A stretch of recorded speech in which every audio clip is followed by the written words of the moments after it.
Hi, this is Charlene Burke with Grow Because You Know. That's www.growbecauseyouknow.com. Welcome to Morning Mindset Cafe, where today we're talking about Napoleon Hill's Think and Grow Rich. More specifically, we are on chapter 15, and we're finishing up, if you will. We're near the end of chapter 15, talking about the major fears.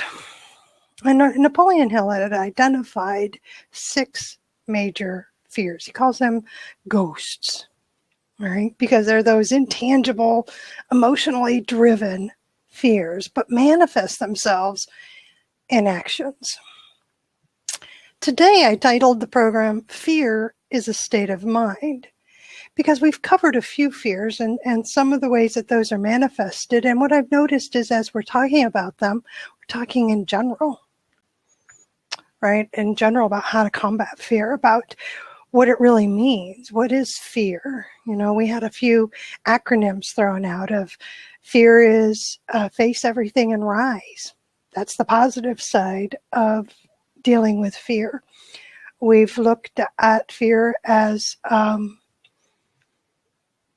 false evidence appearing real, you know, and in my personal life, I have friends. I'm not going to tell you. You can determine. You determine what their background is. Pretty awesome. Who have told me repeatedly that fear stands for, F them and run.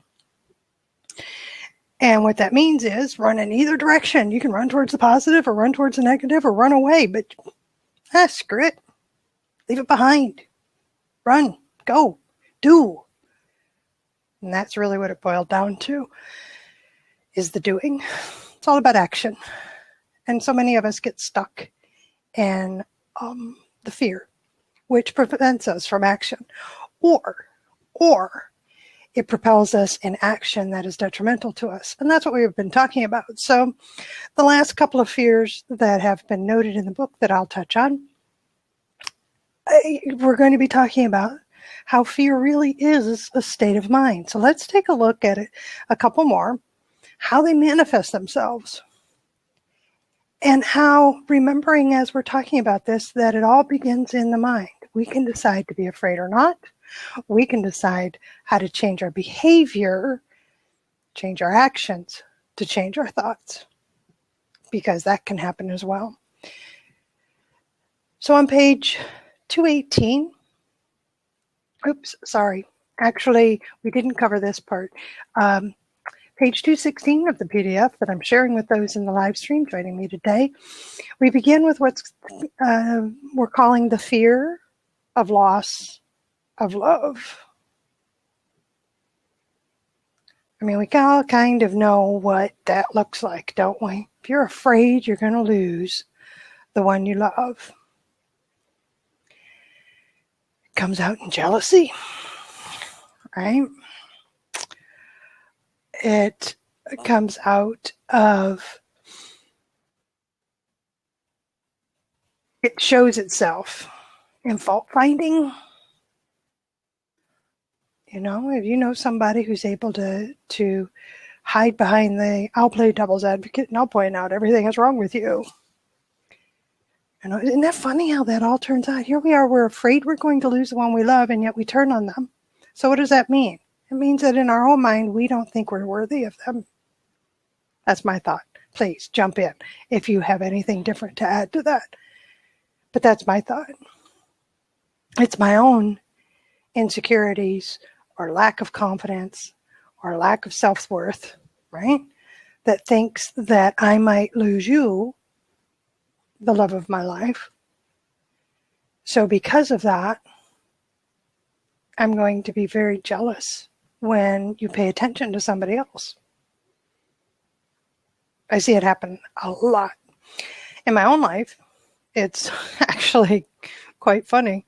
Over the years, I get women coming up to me telling me they want me to know, out of respect for me, how much they love my husband, that they think he's absolutely wonderful, and they don't want it to come back to me that he was talking with them for such a long time, or that he did some playful flirting, or that, that he was, he maybe appeared a little too attentive.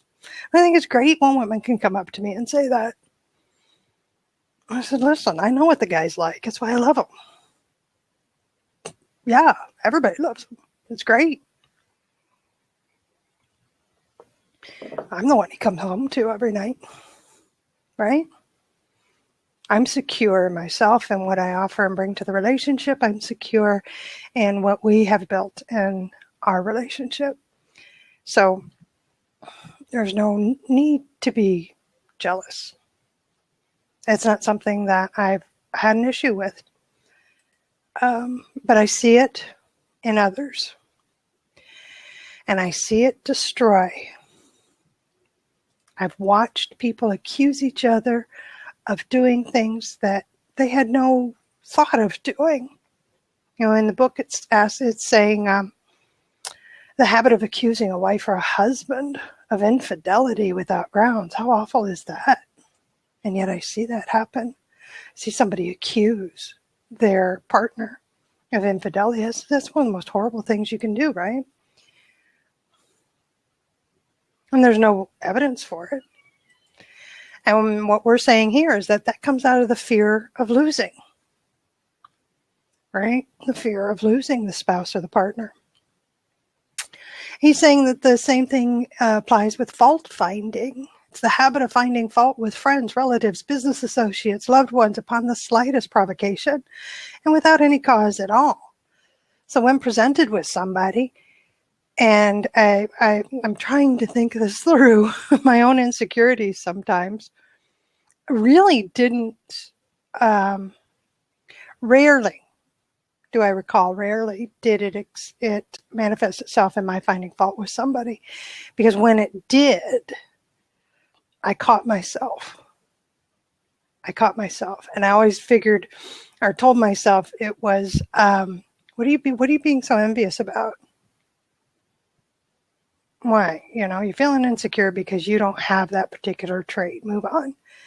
A lot of self-talk in that case. So it never lasted very long with me, but that's kind of what I'm thinking is what he's talking about here. And then this is interesting. The fear of loss of love is manifested as gambling, stealing, cheating, otherwise taking hazardous chances to provide money for loved ones with the belief that love can be bought. Oh, yeah. Insomnia, nervousness, lack of persistence, weakness of will, lack of self-control, lack of self-reliance, bad temper. Ugh. Now we move into the fear of old age. And Napoleon Hill is saying that this fear grows out of two sources. First is the thought that old age may bring poverty with it. And the second one is that he sees as the most common source is false and cruel teachings of the past designed to enslave man through fear. So in the basic fear of old age, man has two very sound reasons for apprehension. One is growing out of his distrust of his fellow man, who may seize whatever worldly goods he may possess, and the other arises from the terrible picture of the world beyond. So there is the possibility of ill health, more common in the elderly, and that contributes to the fear of old age. The most common cause of fear of old age is associated with the possibility of poverty, though. Now, do we see that today? Do we see that reinforced in our country here in the USA? I think we do when we hear about, Social Security, the government check isn't going to be here. It's broke. Without offering that there's a way for you to build your wealth so you don't have to be concerned about Social Security. Without that, all we're hearing is this is going to be gone, so you need to be afraid and fight for it now.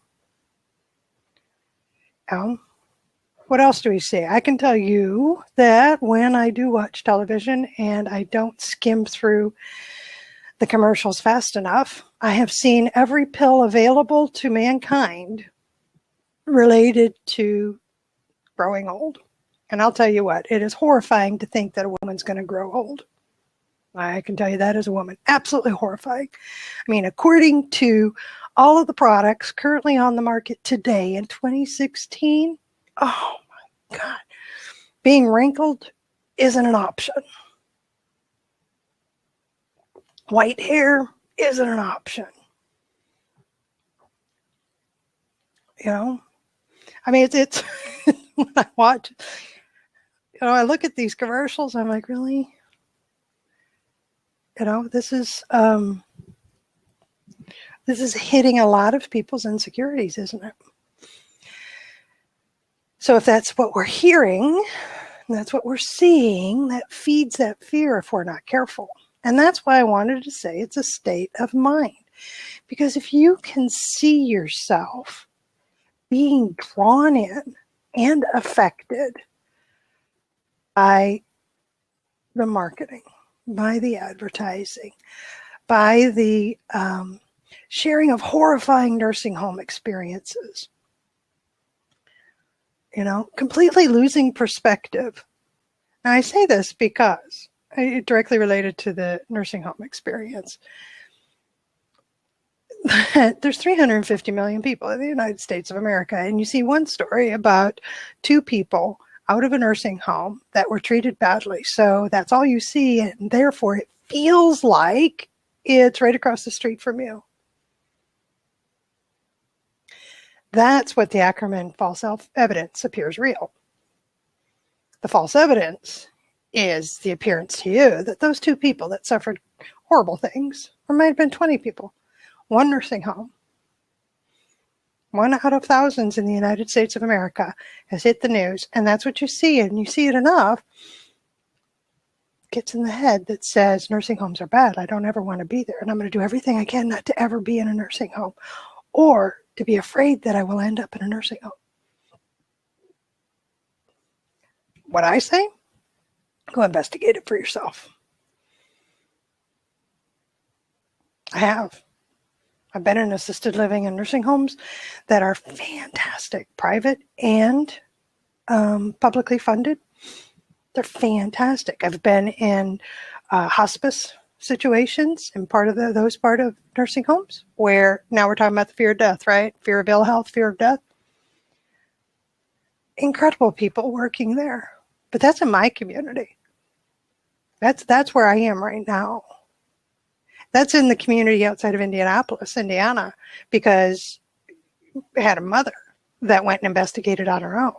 And actually what she did was she came back and said, I've picked a place I want to go if I need to go someplace.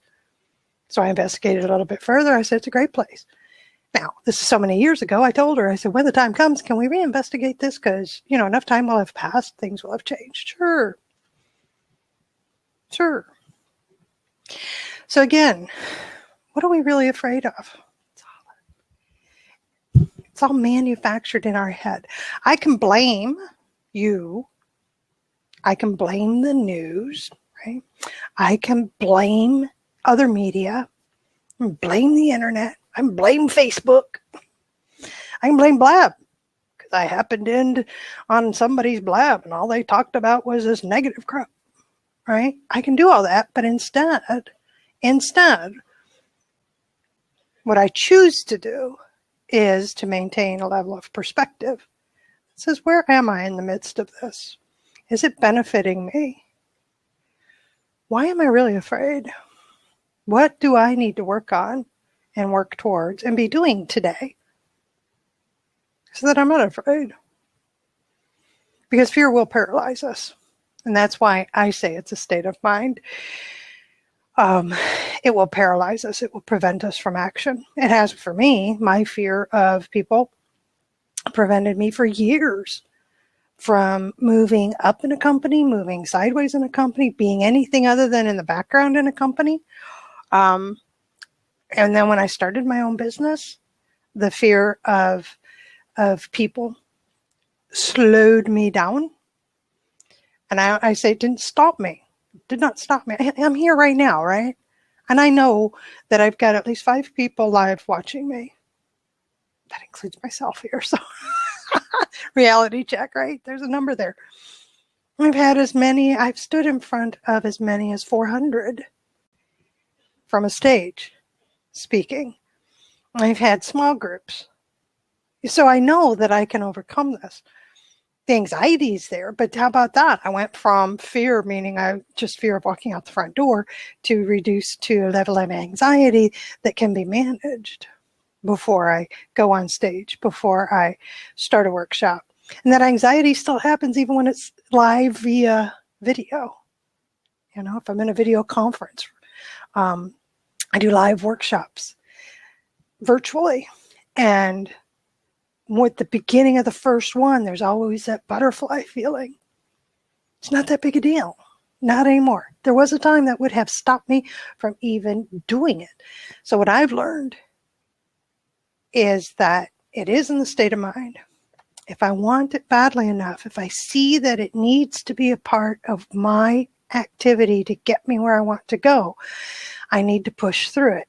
And sometimes, I'm just going to throw this out at you. My own experience has been sometimes you stop thinking.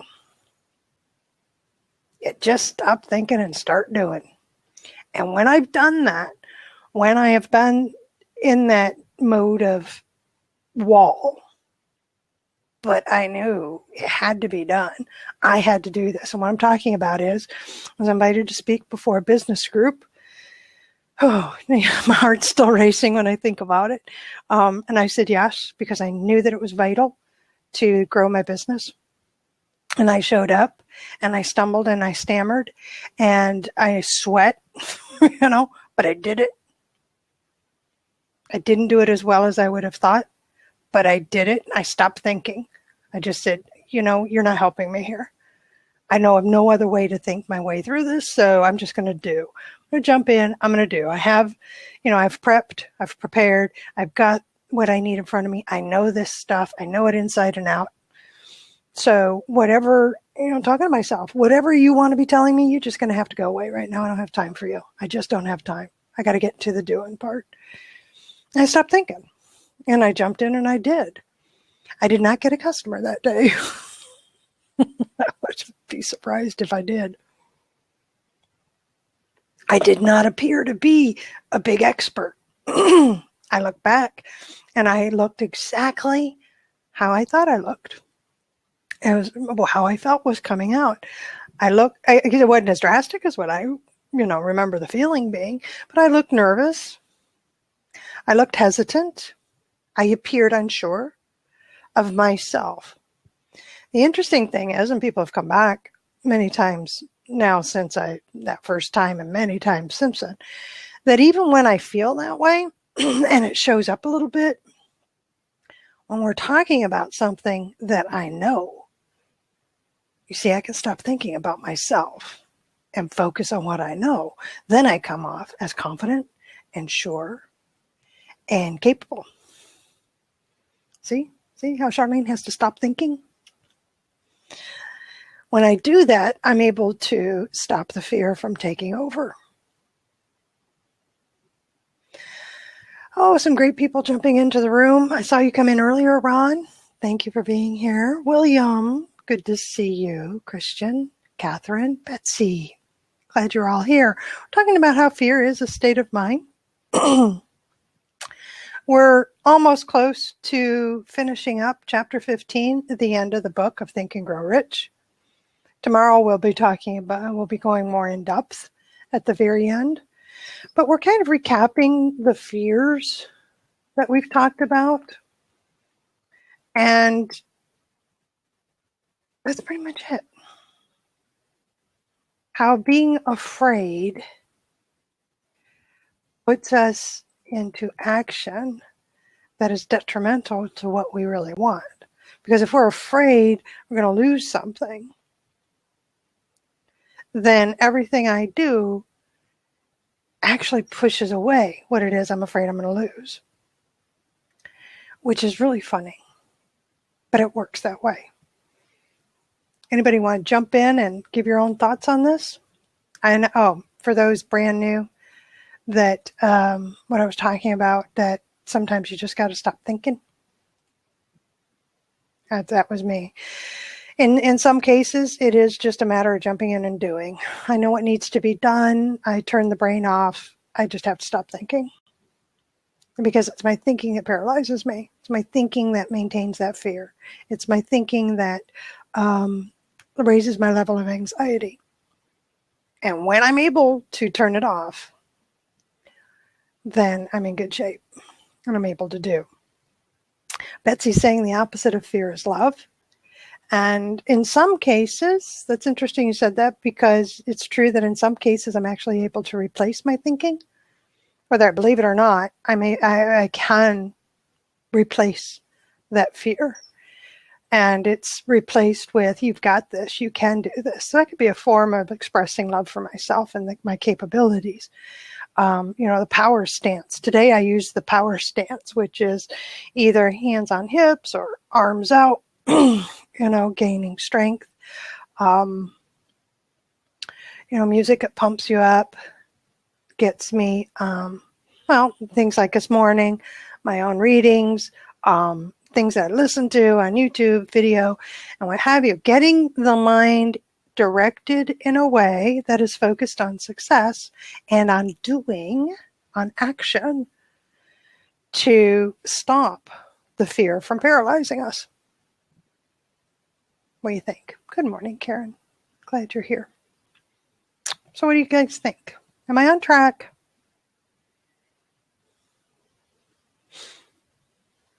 Does it make sense, what I'm saying? Is it helpful? Always curious. If it's not helpful, jump in and say your own stuff, please. Give me your take on it.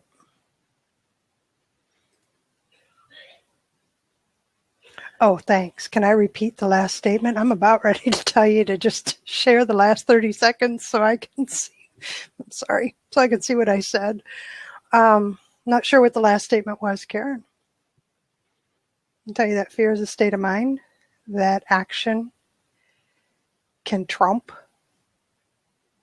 fear in the mind, that through action, I can push through the paralysis that starts because of the fear, right? Stop the thinking. Listen, I love to think. Anybody who knows me knows that to be true. I love to think things through. I love knowing.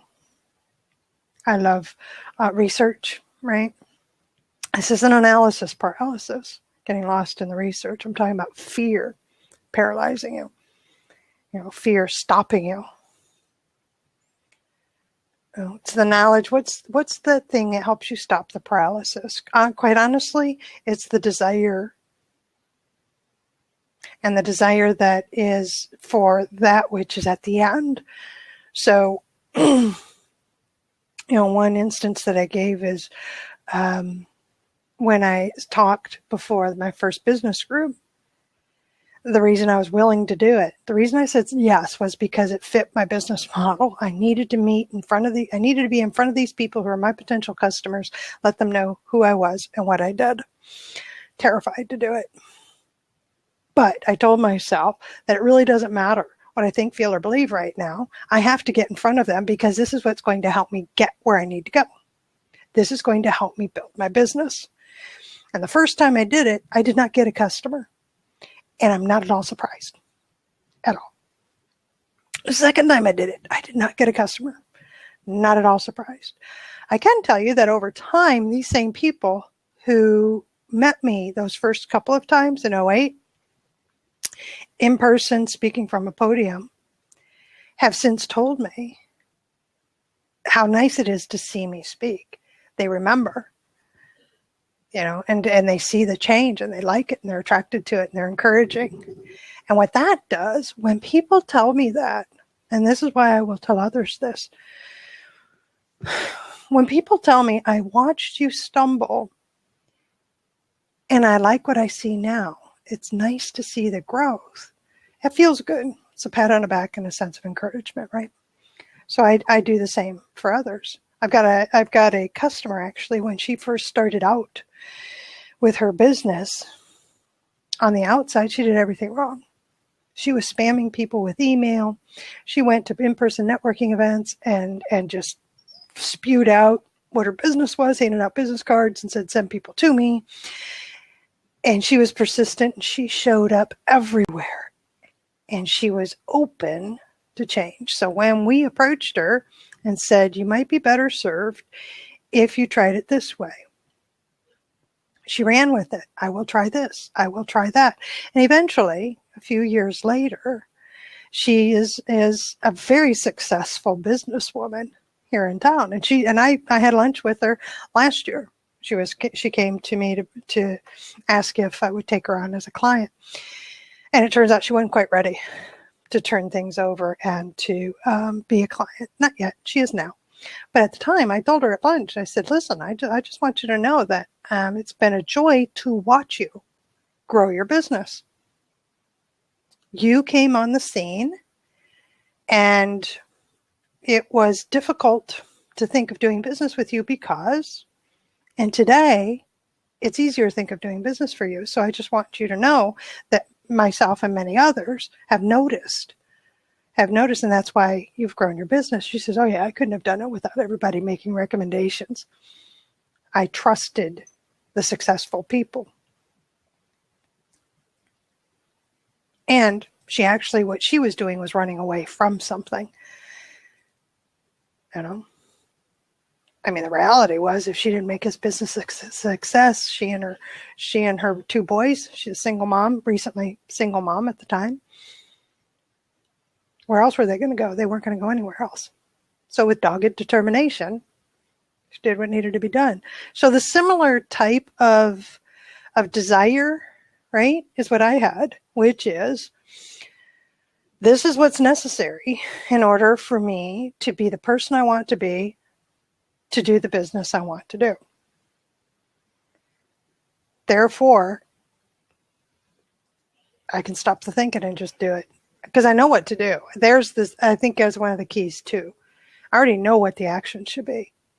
I'm just not taking the action because I'm afraid. So let's go back to, well, let's not even look at why you're afraid. Let's look at how important is the action. How important is it that you actually do what it is you're afraid of? If it's part of getting me to where I want to become, so be it. It's time to just stop the thinking and start the doing. Does that make sense? Again, this is my own thinking. This is my own way. This is how I view it.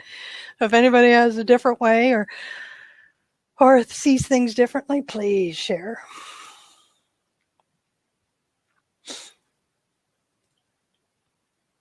My friend Betsy in here has some awesome stuff. I learned so much from Betsy. Come on. Hey. There she is. Good morning. How are you? I was like, okay, no one else jumping in. I don't know. I feel like I look like with lack of sleep, but but you don't. Isn't that funny? You don't. Shading. I got all the shading here. There you go. Good job. I don't care, really, truthfully. I don't care how I look. But let's see. When you're talking about this, I keep coming back to it still. The whole thing still comes down to what's going on in here. And that fear, like for me, that'll just stop me like in my tracks. Like if I continue to think about how I can't do it or what if this and what if that and oh my God, and this one's going to say this and I'll never do anything. And probably, yeah. I mean, likely on the other side of that is exactly where I need to be. So it's kind of like, that challenge to myself in a sense where, if I'm afraid of it, maybe that's something I really need to look at. Like, why am I afraid? What am I really afraid of? Like sometimes I'll do like that worst case scenario. Mm-hmm. Like what's the worst case scenario? I'll look like an idiot or, whatever. I mean, if I'm going to speak. Yeah, I love when that one comes up because now I can honestly say, well, that's not the first time that's happened. And I survived that one, right? Yeah. And maybe it'll be like exactly the opposite of what we're like thinking it's going to be because we're making all this stuff up. Like it's all made up. That's it. See, it's all a state of mind. So here's an experience that I recently went through that I stepped through and just said, all right, I'm doing it. And I had a professional video shoot done in April. And I just now got the video from it because it was professional. He had drones, above the property, above the lake. He had video. He had entire teams, right, doing a video. So he was splicing in a lot of B-roll through that week I spent in Nashville. And it was an introduction to me, right, to sell a particular product that I sell. And up until then, I had not had a professional video done because I was afraid of what I would look like on video, because I'd allowed myself to get heavy. And I don't like the way I look in the mirror, so I'm certainly not going to like the way I look in the video. Which, of course, is followed by, but I'm not the one watching me in the video. Other people are watching me in the video. I'm not my customer, right? The battle that goes on in the head. The committee. The committee of one, and it's me. It's not everybody else. This one's me. So because I thought, well, I'll just wait until I lose 20 pounds. And then when I gained another 10, I'll wait until I lose 30 pounds. Today I'd have to lose like 50. It's like, oh. And that's really what did it for me. When the opportunity came up, I sat there and said, well, how crazy is this? I'm afraid to do video because I'm bigger than what I want to be. And every time I say I'll do video, when I lose weight, I'm gaining weight. I am just driving myself crazy. Stop thinking. You know it needs to be done in order to move you forward and grow your business. So I did it, and I got the video. And oh boy, I'm a little more motivated. Well, yeah, it's like you spent all that money on that video. Like you better, yeah. Well, but it's not even that. What I'm motivated on is boy, I'm bigger than what I thought I was. Wow. Oh. Yeah, that was wow. Yeah. Okay. And so that's going to be one of the things that I'm really going to be changing in my thoughts is because I know what needs to be done. I know what actions have to be taken. I have to change my thinking towards it in order to get into action, to maintain it. I don't have that. The desire seems to be appearing since having watched myself on that video. How important is it to me, right? Up until recently, it hadn't been important enough. It's really what it boils down to. So the desire. Yeah. Desire. So that's just one of the things, right? I know the action to take. So if I can stop thinking about it and just do the actions, get into the habit of the actions, my thinking will change. And I know this because I've done it before. I've had personal trainers. I've been in phenomenal shape. And it's just, the thing is, I never enjoyed the actions. So now I've enjoyed the lazy, trust me. So it's. But if the desire is strong enough, if the desire is strong enough to pull, you're going to do whatever it takes. I just was reminded of before I got the game. I'm echoing, right? Am I echoing? I don't hear you echoing. Oh, okay, I'm hearing it, so that's good. I'm glad you're not. Okay, so I was trapped in my head and really anxious about manufacturing the game for about 3 weeks. I was like in turmoil, like literally, oh my God, I can't, borrow that money. And my husband's just like, yeah. If you don't do it, and, he was so matter of fact and calm, but he let me go through this thing. And when I look back, it was crazy, but it stopped me. So then it was like this 3 week, little delay, whatever you want to call it. But I was fearful of borrowing that money, and I allowed myself to just get crazy in my head over it. Right. And I don't even know what happened. And I just said, if I don't, how am I going to know if I don't do it? I won't know. You stop thinking. Yeah. So I just somehow got out of my head, shifted. But, it's a lot easier when you can shift in a day. Certain things I can shift off of, in a minute. Sometimes it's an hour, sometimes it's a day. This was like a 3 week excursion. It was crazy. So I guess, learning how to shift off of it quicker is nice, you know? It is, and yet we still will come across being paralyzed by it. Yeah. It's still manifest. Every kind of fears, we still have it. I haven't met somebody who's I yet to meet somebody who's completely fearless, although we've said it about them because of the activities they take are what I'm afraid to do. Yeah. I mean, Yeah, like honestly, a bunch of my friends skydiving, a bunch of my friends. I think they're fearless because That's I'm like, terrified of doing that. Yeah. Yeah, and yet they're bound to have something that they're afraid of when in some aspect of their life, right? So I don't know that the goal is to become fearless as much as the goal is to become what? aware Okay. aware of the fear and when it's stopping or blocking. And when we do that, we replace that fear with something else. So maybe the goal is to become fearless. And maybe in specific instances, in other words, this, we're going to come up, or I'll say, I know I'll come up against something that's going to kind of go. I don't know. I don't know. I'm just struck with the sudden, Yeah. Can we really be completely fearless? Like, is that like that's I don't the question. see why not. I honestly don't see why not, because we started this book and others like it on the premise that anything is possible. Yeah. I just never thought in terms of the goal being to have no fear, to be fearless.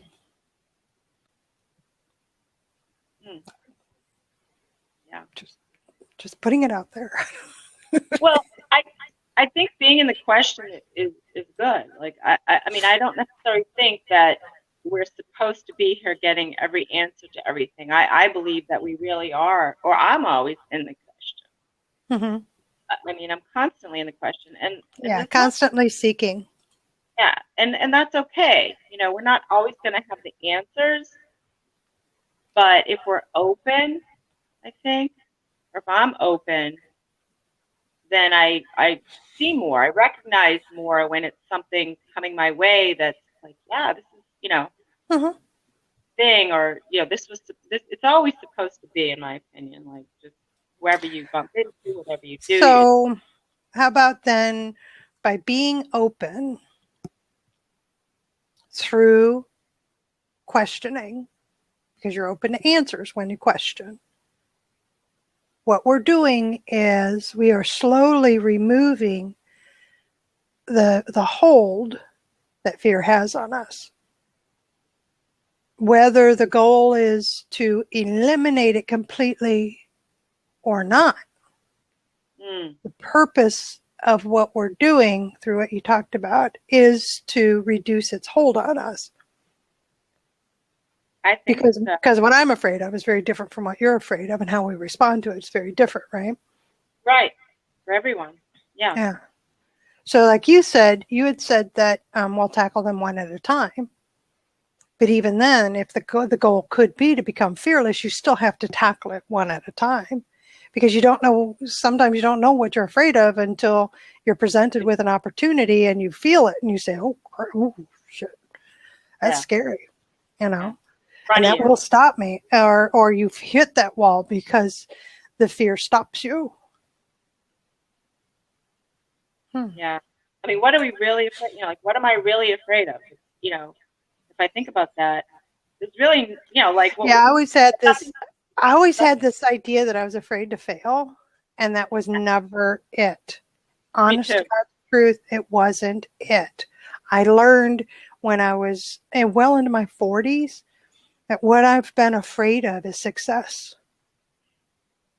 You and I are similar, because I always thought that too, because I saw myself, failing and falling, and after that whole like, oh, you're so smart and you're going to do anything and you're going to be anything, and and it was like, yeah.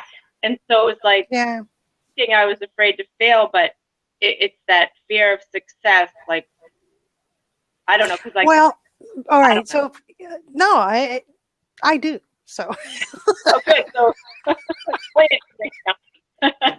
but I do for me. Yeah, Just for realize you. what I said to you. I know. Oh, Maybe how you do silly. know. Oh, goodness. So, and it was so brilliant. And it just went out of my mind, too. I swear. It was really brilliant. It was like I know it. amazing. All right. So, actually, what the thought is, being afraid to succeed. Two things could be the disappointment of understanding that might be all there is,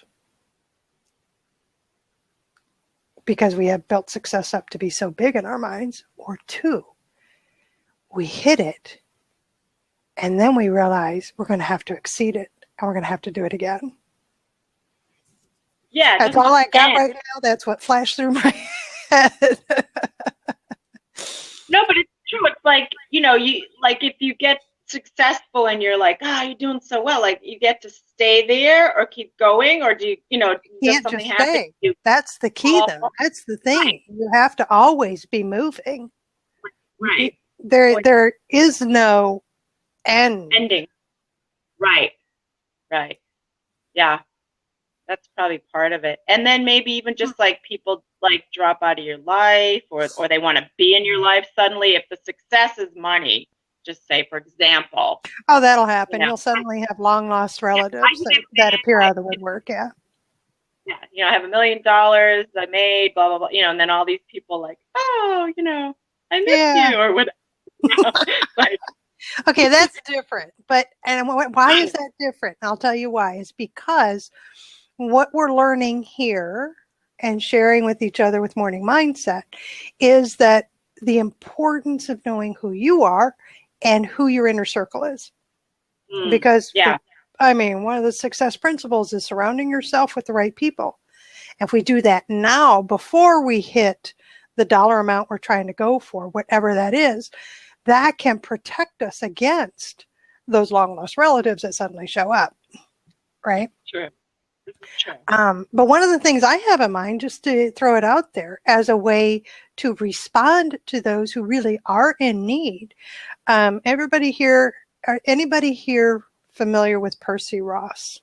I think you got to be over 45 to know who Percy Ross was and have read newspapers. He had a syndicated column that was in medium-sized city newspapers. All right. And it wasn't everywhere, but I learned about him when we lived in one of the states we lived in was Michigan, one of the places within that state. So that put me as like 10, 11 years old when I first came across him in the paper. And yes, I was one of those. I read their newspaper front to back. But I read the back of cereal boxes too, so still do. And because I'm a reader. Okay, that's just put it out there. It's okay, we still love you. Thank you. So Percy Ross is a personal hero of mine. And he was a businessman who had invested well and was able to create great wealth. So I want you to think in terms of wealth like Warren Buffett, kind of great wealth, right? Not necessarily Bill Gates. They're still in billionaire status. He was truly a multi-millionaire. Very quiet about it, as you don't know his name, right? And yet what he did was he opened up a little office. His goal was to die poor. He made his money. He lived well. He was generous along the way. He was a good guy. And his family, well taken care of. It wasn't a problem. But his goal became, I have all this. Now it's time to give it away. So where can it best be given away?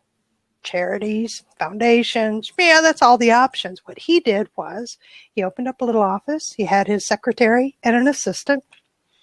And he started a column. It was like a Dear Abby, except it was Dear Percy, I'm in trouble. And what he did was he provided assistance to those that needed it now, that was proven they needed it now, to help them with a hand up rather than a hand out. And what that meant was, now remember, this is before internet. And so I'll have to structure it a little differently because the internet is going to make it really whacked out. But what he did was he got mail that said that would have a copy of utility bills. They're 3 months behind. We're a family. You know, we got hit with some medical bills. We only need $600. But if we could get this off of our plate, it would relieve us enough that we could, you know.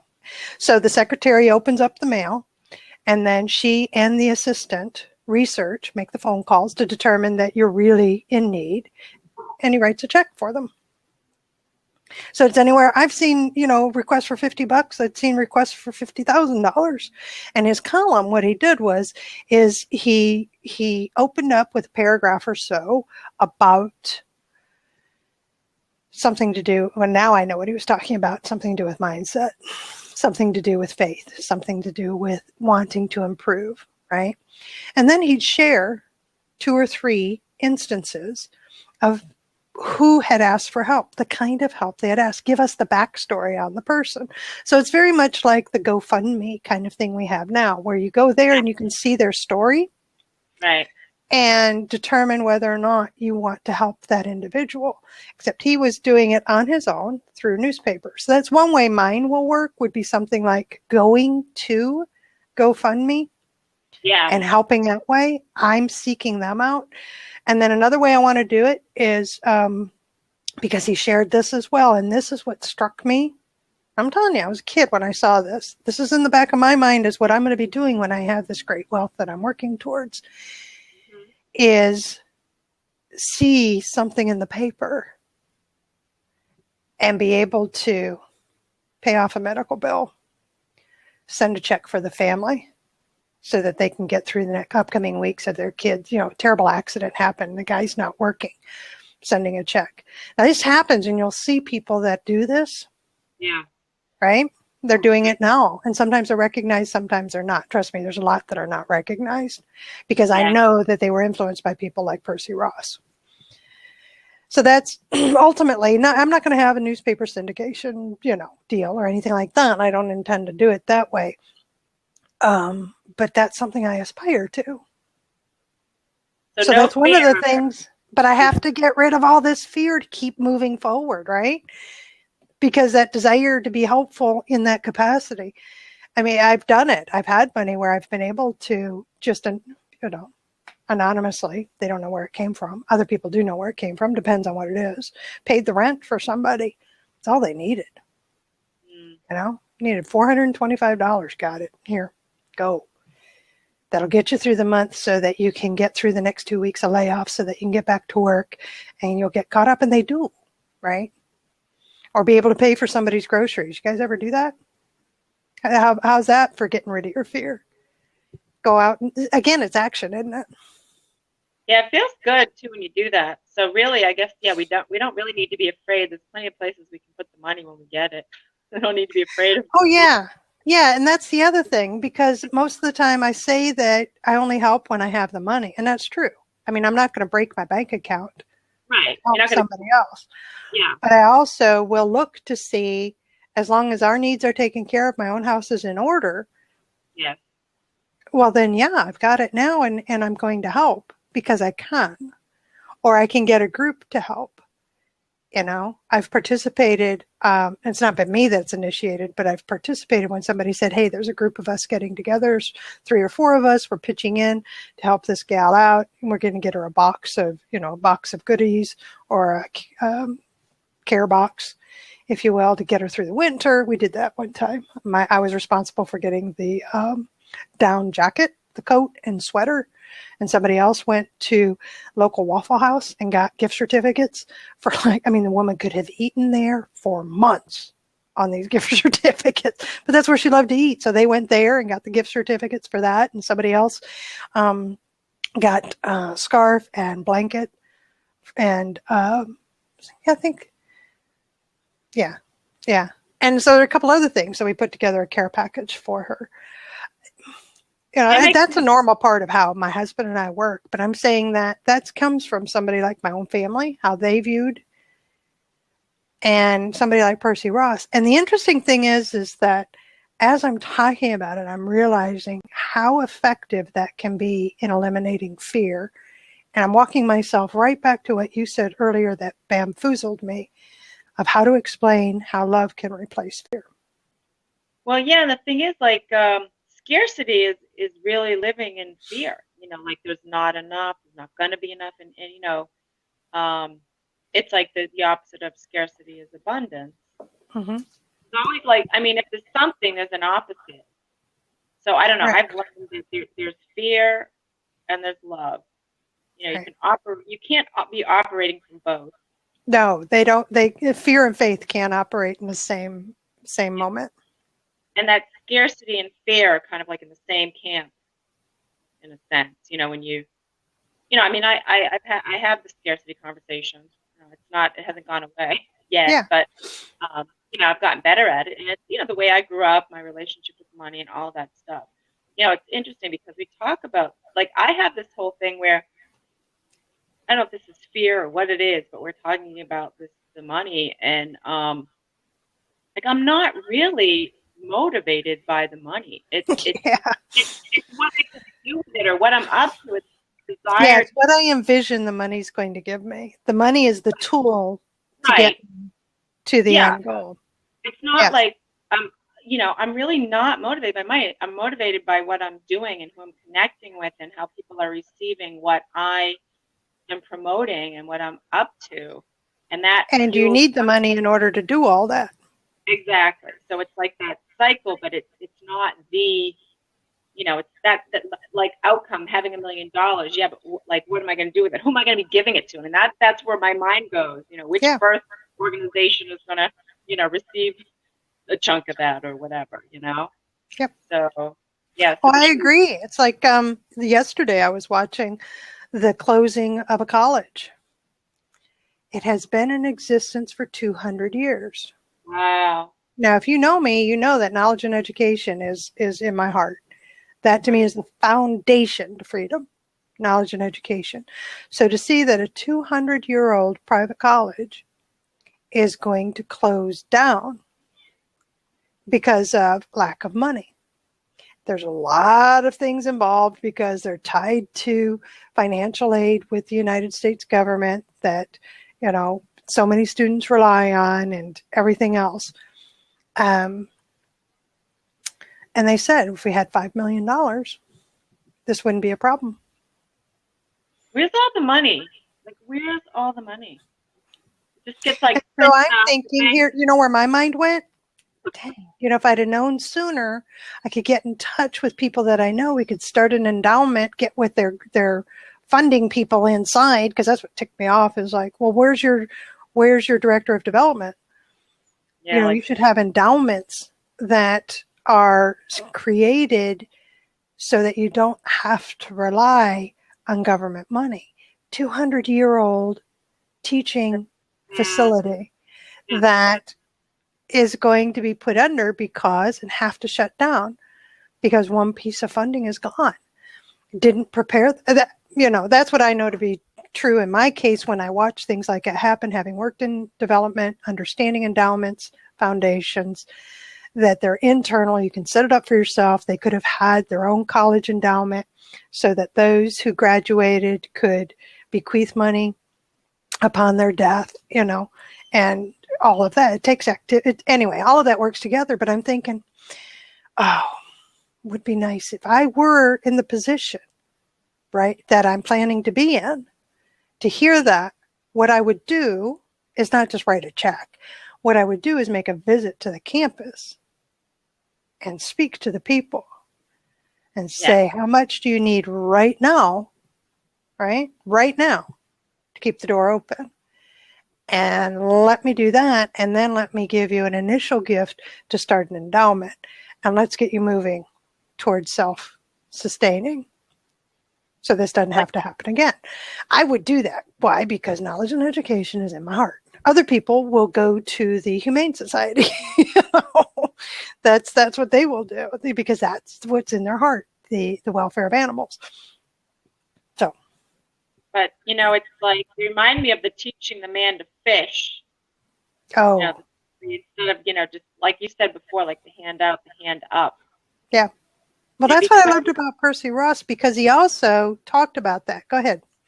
Yeah, no, I was just saying, like, it's good. It's like, it's not a bad thing to be, quote, charitable, but it's kind of like, oh, like there's these, poor, less fortunate people over here, and, let's give them clothes. It's kind of saying, like, well, that's just a given. That's a perpetual thing. Like, there's always going to be, if you've got the rich people, you're going to have the poor people. I mean, like, it's always going to be, and perhaps it will. I don't know. We don't really know. When we really start with the resources. Well, when you figure that it's based on each individual's thinking. Yeah, then it always will be, I'm sure. At the same time, who knows what the future holds. Right. As the resources become more scarce, we're in this drought, famine, flood, maybe not in our lifetime, but like it's, things are happening and we don't know what it's going to. You're right. I have no idea what the future holds. We have right now, that's it, this moment. That's it. Now. You're right. You're right. My first thought goes towards there will always be groups of people.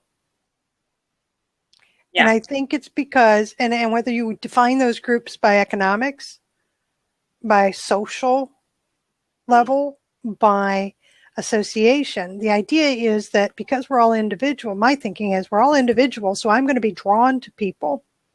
Yeah. And I'm going to be repelled by some. So there will always be groups. Yeah. If you believe. Yeah. I do. I believe that. Yeah, no, I believe in the strength of the individual. So it could transfer really quickly to the economics to say that there will always be those who have more than others.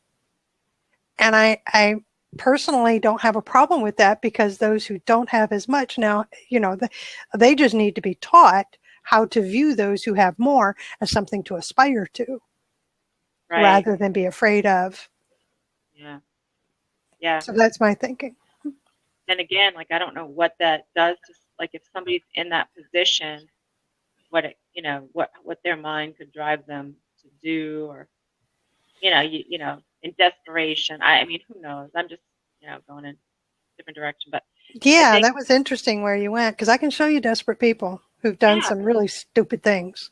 See it on the news all the time. Yeah, but I think because they're thinking they're stuck. Yes. Yeah, scarcity conversation, and maybe I think a lot of people, a lot of people I know, have that fear of being alone, like always being alone. That's a big fear. I see that around me. People that, just fear spending their time alone, or their old age, and nobody, going to take care of them. Like, just say they don't have any kids, or, Yeah. I don't know.